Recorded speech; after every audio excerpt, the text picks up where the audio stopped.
Hello, everybody. Thanks for joining us. We are here to bring you the voices of the Texas Triangle, all things commercial real estate.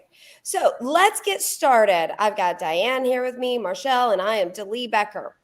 What do we mean whenever we say the Texas Triangle? The Texas Triangle is made up by the major metros, which are Dallas, Fort Worth, down I 45 to Houston, over I 10 to San Antonio, and then up I 35, San Antonio through Austin and up to DFW. Last decade alone, Texas added 4 million to its population, more than any other state, and that is according to our state demographer, Dr. Lloyd Potter. If you take I 35 down from DFW to Austin to San Antonio, all of the counties touching that I 35 road and east of it, 89.4% of the Texas population lives in that area. So that is why we find the Texas Triangle is such a significant area, because in it, the major metros and all of the tiny towns in between, they're different, and yet they're also similar. So we want to study that. We want to bring you information for your investment needs, your business needs, so that you are more educated than the rest. So our guest speakers include commercial real estate experts, business owners, especially ones that have locations around the triangle. We have economists and legislative experts. Why is this so important? Besides the massive amount of people moving to Texas, we also have the 9th largest economy in the world. That is right. If you made us our own country, which we do like to joke about, we are the 9th largest economy. So again, it's all the major metros, everything in between, and the outlying submarkets. So we are bringing experts to you. So excited today. Our experts include Lezlie Tram, a commercial broker and developer here in Central Texas, and Ricardo Puente, a GIS and local intelligence expert. I'm going to hand it over to Marshall to give an even better introduction of our guest. For those of you that don't know me, my name's Marshall Levy. Happy to have Lezlie Tram, a professional with a diverse background in real estate, strong understanding of the industry, and has a portfolio in both residential and commercial development. She's joining us with Ricardo Puente to go over, who's also a GIS specialist and mapologist, director of local intelligence, and we are going to discuss the due diligence and how it's a crucial component in both residential and commercial development. Frequently misunderstood, it can greatly affect real estate, as our resources in the area of performing due diligence are significantly limited. Today, Lezlie and Ricardo will be discussing the importance of GIS incorporated into development. They will touch on water waste, flood, transmission lines, and so much more. I want to thank you, Lezlie and Ricardo, for joining us today and sharing your expert knowledge on the subject. Our first question, Lezlie and Ricardo, what is the land development process and how has partnering with one another changed your opportunity zone? So for us, as far as developers and also, brokerage, has been, for me, it has been, doing, throughout my careers, I've been doing tenant representations, landlord representations, and then, investment sale, and got into the development side of it. So understanding all the aspect of the development is crucial. But what is really, really pulled back to what I can see that how important it is to have someone like Ricardo with the GIS intelligent information at first hand. Like, for example, if you, before you decided to go into an area that to develop either residential, commercial, anything, the first thing you need to know is what kind of infrastructure is already there. What I meant by infrastructure is wastewater, water. Where is the road? How large of the infrastructure of the roads that be able to handle the new development? Also, where is the flood zone? Also, what is the city possible that bring in any other improvement to the land in that area. So that's, to me, the value for the GIS is to be able to point out, hey, here is where the all the infrastructure that currently have here. I'm not even talking about wetland as well. That's another aspect that I really recently experiencing it, because when I develop land that's already platted. Now at this point, I had this piece of land that hasn't platted, and it was touching into the wetlands area as well. So that's another aspect that we as a developer basically facing every day. It's never changed. Every piece of land is different. So that's what I got to say. Why GIS is so important as far as developers or any land buyer, investor planning to buy land. It is the must. You must know what's there already in order for you to put a value to that piece of land. Yeah, go ahead, Ricardo. Hi. Yeah, so I've been doing this for 22 years. Brokers typically they want to know immediately, where are the water lines, where are the wastewater lines, floodplain information, topography. They want to see if they have to grade the land or not. Also, like you mentioned, Lezlie, like wetlands. Typically they want to be away about 150 feet away from a wetland. And then other layers of information. So I work mostly with land brokers. And that's typically what they request outside the city limits. Inside the city limits, it will be a different type of data layers that they want, like zoning, road improvements as well, and other layers. I mean, we have so much information that we can use. So it depends on the type of listing that they are working on. Like for retail, I mean, Delee, I know that you work with a lot of that type of projects. That's the different data set. You deal with demographics, foot traffic information. You also need to look at the data sets. There are many providers, and everybody's going to say the same thing, that they have the best data. So you have to do the research and get the correct variables to research the retail sites to see if proposed site will work for you. There were 3 questions. I'll start with Lezlie and then direct over to Ricardo. When selling or purchasing a property with a developer, what would the 3 you would itemize or categorize as the most important questions to ask? Michelle, I'm going to be honest with you. If you really want to see my list of checklists, I will share it to the guests today. I will give them all. I have a list. My checklist for land, especially you talking about phase 1, phase 2, and decision making, right? So normally the first at least 25 to 30 checklists, I want to make sure it checks every box of it, fit on what our intended use that we're going to build. So what I mean by that is, if I decided to build a warehouse, or I decided to build a residential development, or I decided to build for that plot of land for apartment complex, or flex space, we have to make sure that first intended use is checked up. So not 3. There's more to it. You only get 3. You only have 3. If I have to pick 3, I have to say wastewater is very crucial for me. Electricity, utilities, basically electricity, and also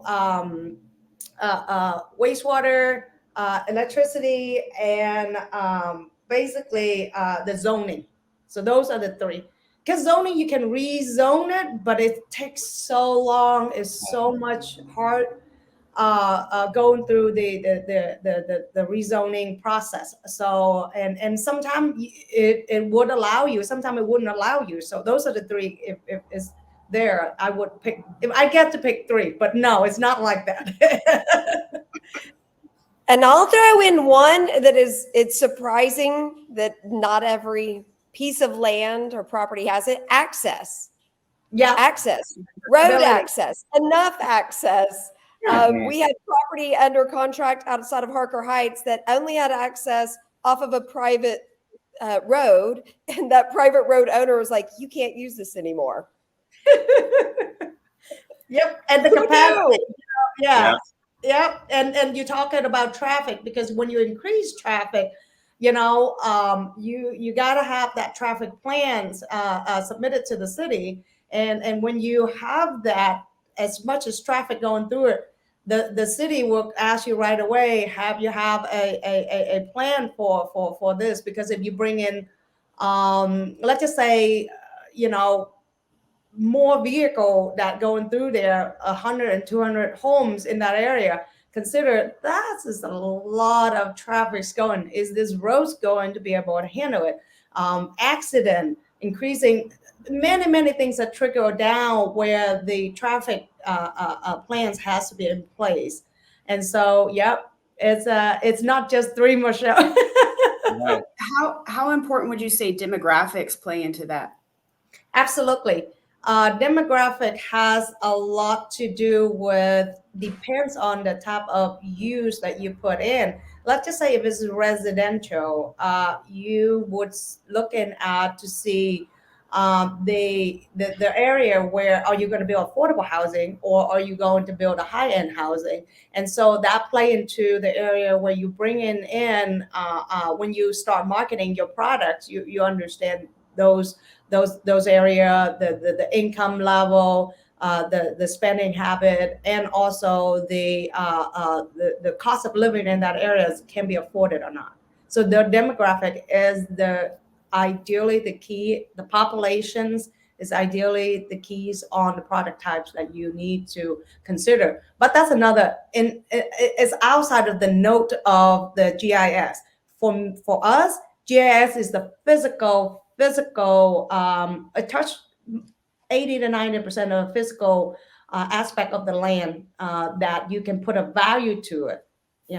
I have a question for Ricardo. If you could look back 5 years and look at how GIS and mapping played into the role with commercial real estate and now, and then 5 years from now, what are your past experience, current, and then future projections?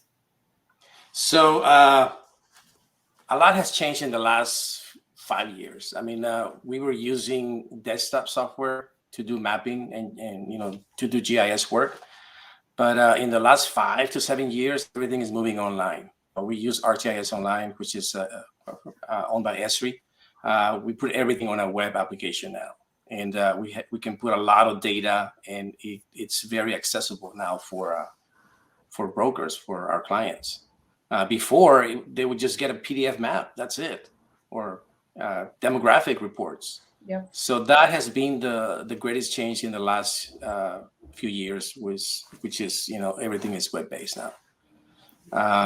About the future, I mean, I'm not sure, to be honest with you. I think we're going to be able to put more data on the web based applications, like detailed topographic lines. So right now we can't do that. The accessing web viewers get pretty intense, so it would crash. But that's about it. I mean, it's just making the software more powerful. I can touch on that a little bit too, from the experience that I has worked with Ricardo in regarding about the GIS, because most of like bigger city like Austin, most of their water, wastewater, flood zone, basically traffic, everything is already there as online. But some smaller city, I intend to work outside of Austin. I do currently have project in Austin, but I'm intent to get out of Austin and not inside of Austin. The Texas Triangle, but I'm going to be on the I-35 corridor, and I will work outside of Austin. The reason I said that, because from my experience for smaller city, let's just say Jarrow, for example, the city of Jarrow does not have an online GIS that linked Right. so we can, be able to pull water, wastewater, the roadmap, the literally the population. They haven't gotten there yet because this is when it's a smaller city. They do not have what I call it. I'm going to use an example. This makes it easier. So let's say an example. I'm using Gero and I'm comparing to Elgin, right? It's kind of like red apple and green apple, right? It's not the same, So let's just say Elgin, from my experience that working with the city of Elgin, the wastewater is there. The city very, very involved with developments. So what they help with is they give you all the infrastructure that the city currently have. Also, they give you the potential what the city is going to expand to.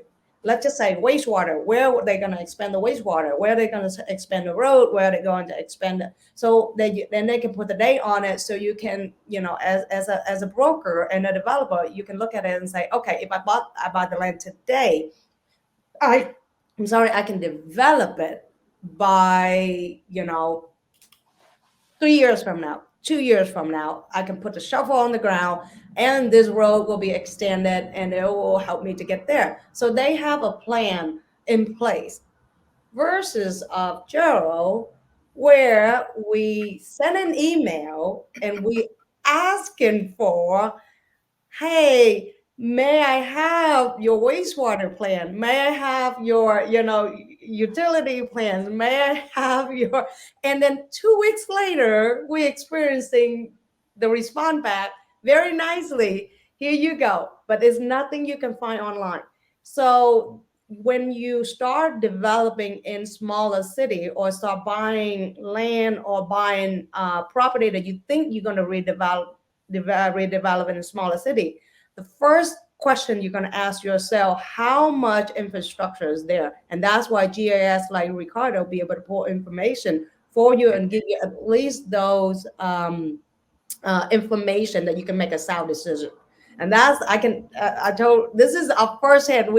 I just had this experience between the two cities, and they're very close. They're not too close to Austin, but they're about 45 minutes each side, and then one is on I-35 corridor, and then the other one's on 290 corridor. So they're all major corridor, but the two cities depend on the city. So no two. That's right.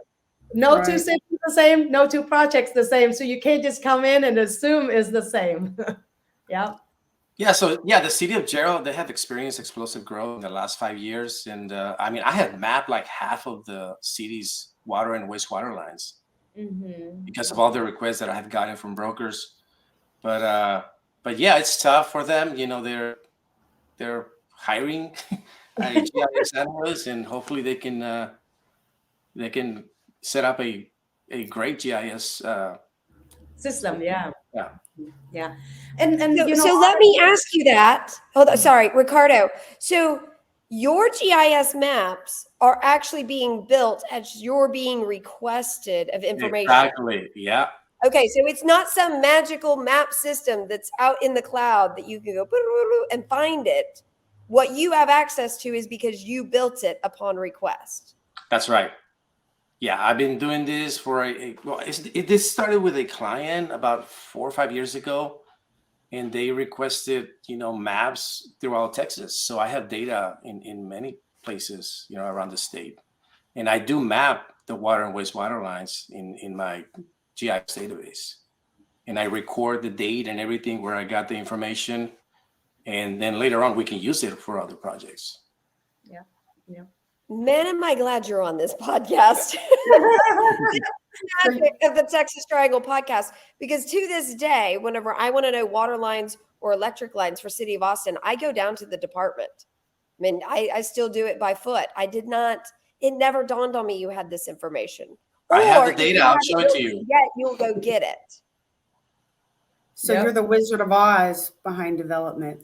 Exactly. Yes. Yes. Well, I'm Yes, here and at for the all end of of you. this podcast, we have to know how we get a hold of you, Ricardo, because I've got a lot of work for you.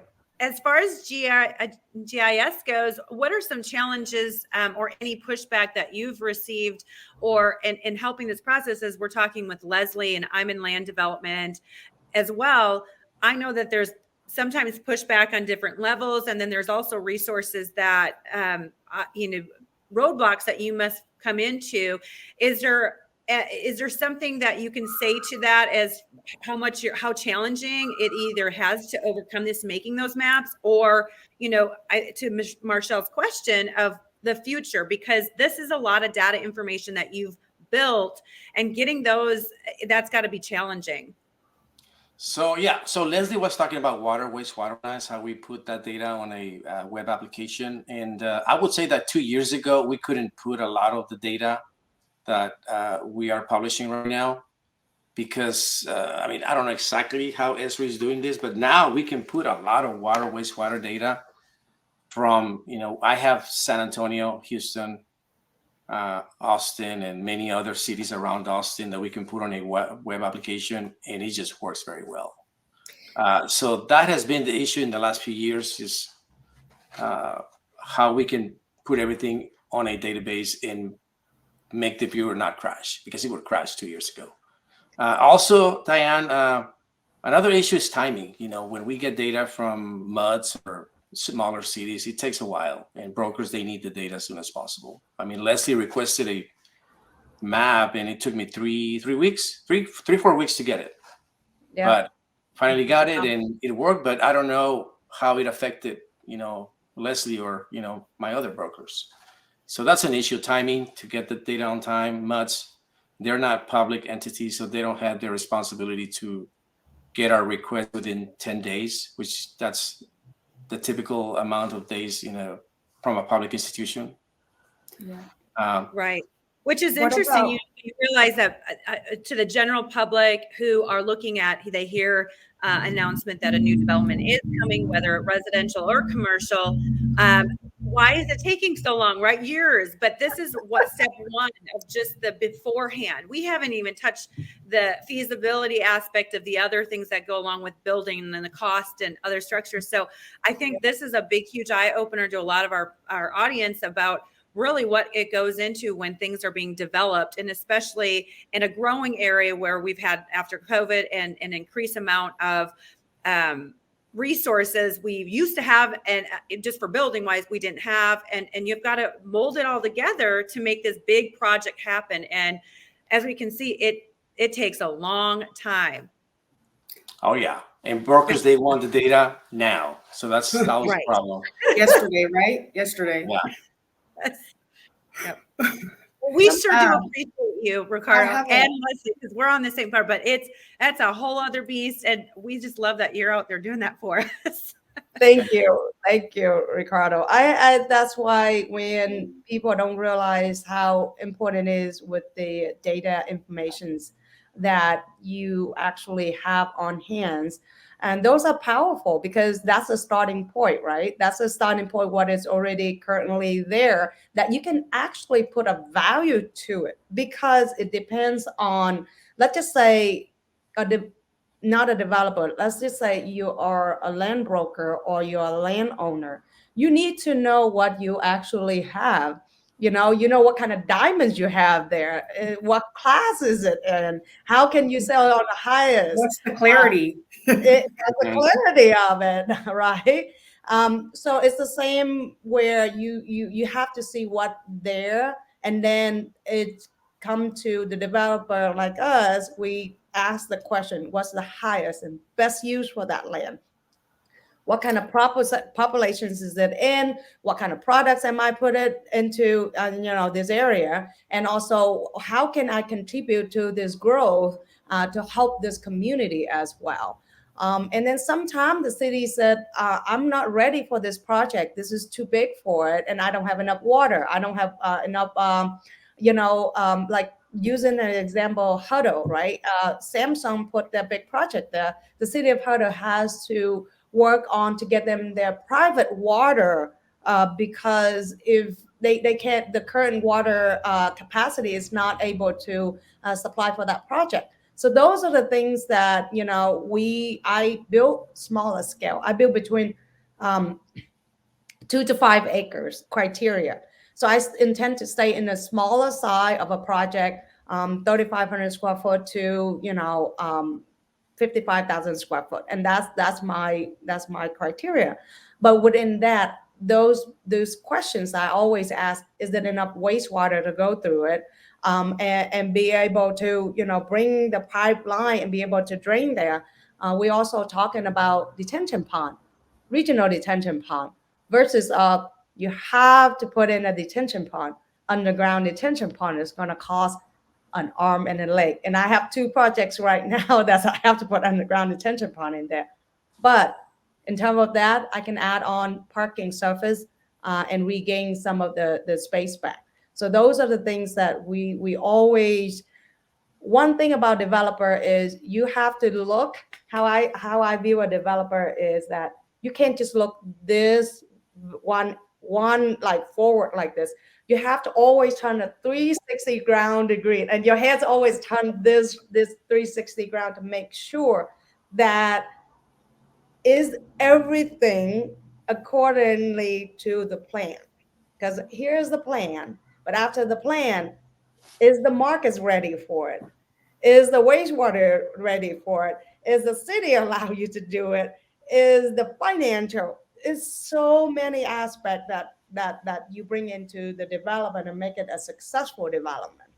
And it's a learning curve for all of us when we started until now. So I have to say, anyone in the development, you, Diane and Delia, you can agree to that. And it's just always we always have to look.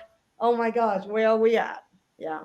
And so with Ricardo, I found, Lezlie, to your point, that when I've used GIS, because after for all sorts of different development, but when it comes down to nothing can happen and the development for a while because of all the points you brought up, there's different options that I've used GIS for, as far as still allowing our landowners or the developer to have the highest and best use as far as their mineral leases, the land leases, using it for mining, for different capacities. And that's something I think is changing, but I've used my GS systems to pull out, is it close to a transit for electricity to get down certain things? So we still have to do that on the when a project can't go forward. We got to use these back-end systems as an alternative to how can we utilize this particular parcel or land to hold on to and still be able to make it work at some capacity.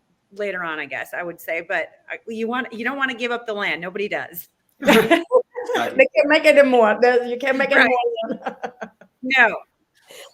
Well, and I'm going to add this one thing. So this is very critical. If you're coming to buy land in Texas, buyer beware. It is the buyer's job to actually check the data that is given by the seller's broker, because more often than not, I see that it's incorrect. And so they will price land as if the water line's already there. Or they're like, it's okay, it's only 300 feet away.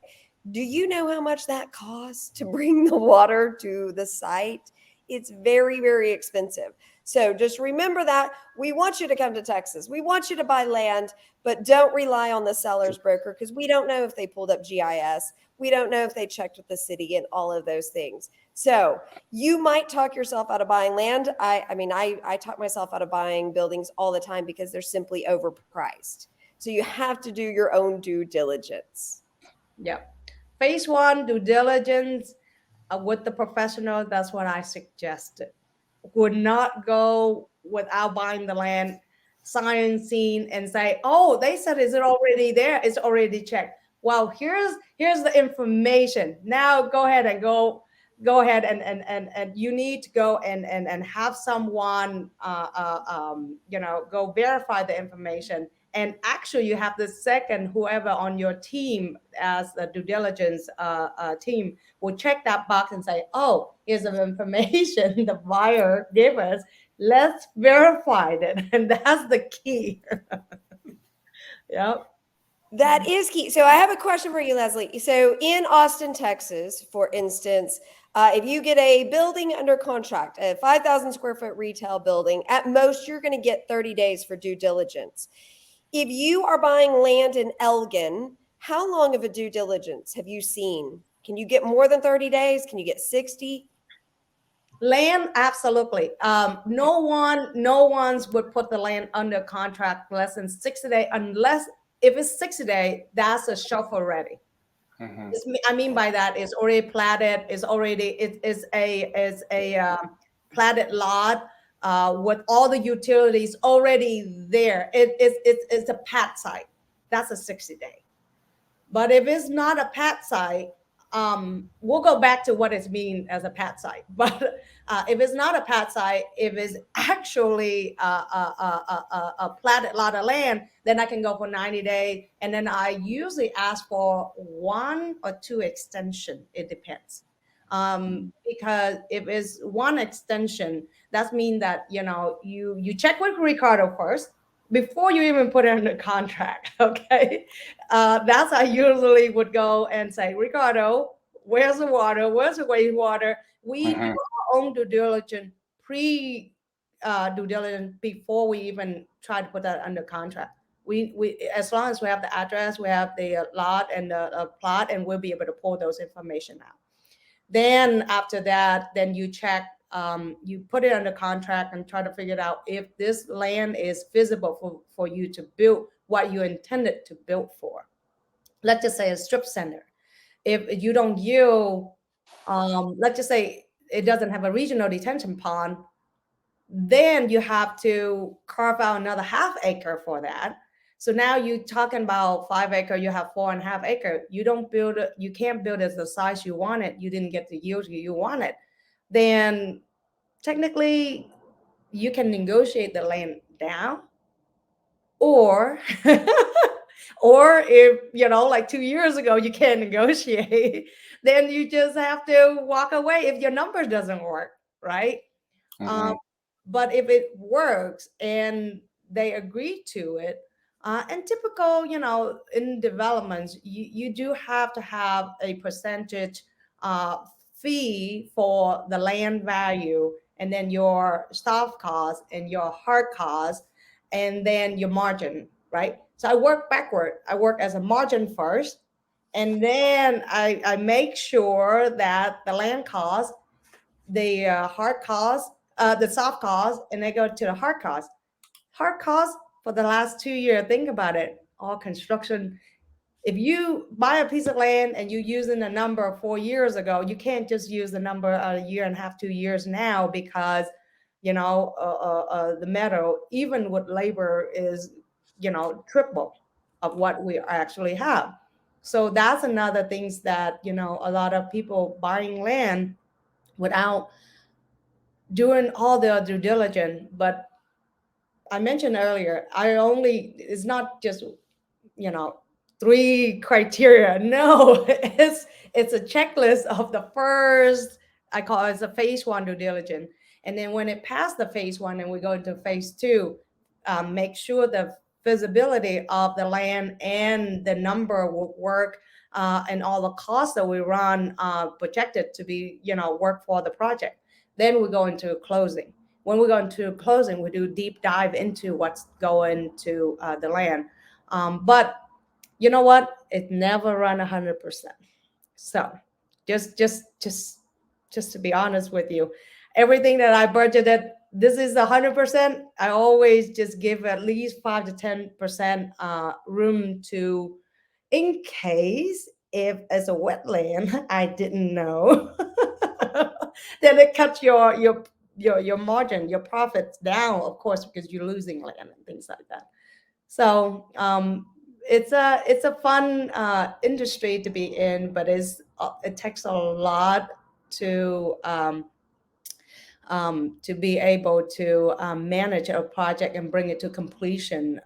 It's like your eyes has to be on the ball at all time, all the time, all costs, and your whole team has to stay on top of it.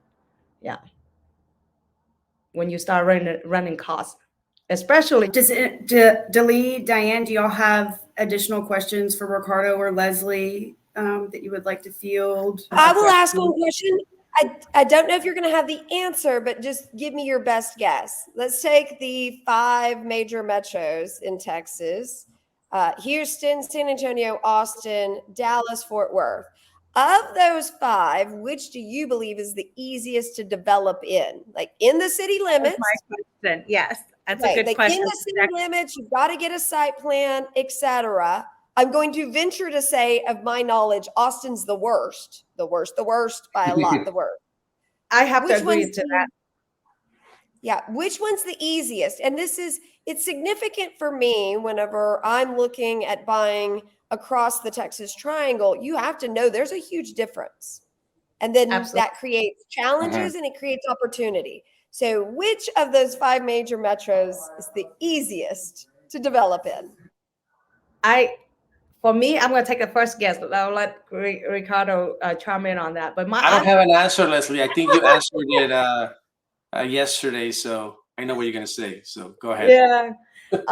So my first guess would be I do not have personal project in Houston, but I do have a lot of developer friends that develop in Houston. So when we talk about the project, when I brought them to Austin to develop with me, and then we compare notes, I have to say the reason is Houston doesn't have zoning, and then the permitting process takes 3 months. Delia, they take 3 months versus us. I know. Yep. And it depends. I didn't mean like the whole project there, like ground up. I'm talking about, like, just say a home, and we need to pull a permit. It's so easier for them to have the site done already, and all they need to do is just submit in a permit about a month and a half to get the permit back. Not in Austin is the case at all. And so to me, I think Houston is a lot easier. I haven't developed in Dallas either, so I don't know as much as my friends, but I haven't heard complaint. So I can put 2 and 2 together and say, if you don't hear complaining, that's mean at least the process is not as bad as what we already currently experience in the Austin area. And the metro, the surrounding area of Austin, they actually adopting the rules and regulation of the Austin permitting strategy, and they're applying to developers like us. And sometimes you have to go above and beyond. And what I mean by that is you got to know the EDC. You got to sit. You're gonna have to try to understand where the growth at, which is you got to know where the EDCs plan and then work with the city to plan their city out, and then you have to be politically knowing the mayor, knowing the city council.